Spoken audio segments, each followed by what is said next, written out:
ஆளுநர் நடுநிலையுடன் செயல்பட வேண்டும் என அதிமுக பொதுச் செயலாளர் எடப்பாடி பழனிசாமி வலியுறுத்தியுள்ளார்.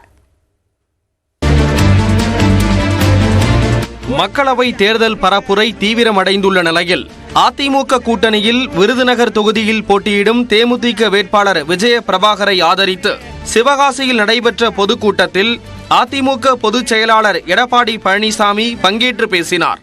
அறிவிச்சவர் திரு விஜய பிரபாகர் அவர்கள் வல்லவர், திறமையானவர், படித்தவர், பண்பாளர்.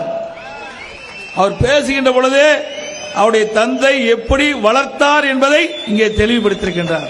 இளமையானவர், துடிப்பானவர். உங்களுடைய குரல் நாடாளுமன்றத்திலே அவர் மூலம் ஒலிக்க வாக்களிப்பீர், கொட்டு முரசுக்கு வாக்களிப்பீர், கொட்டு முரசுக்கு வாக்களிப்பீர், கொட்டு முரசுக்கு.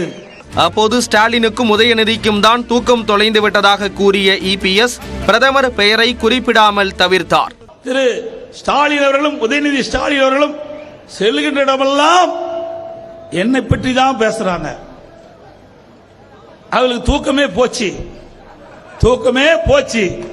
யாருக்கோ தூக்கம் போச்சுன்னு அவரு சொல்றாங்க, அந்த 2 பேருக்கு தூக்கம் போச்சு நாம சொல்றோம்.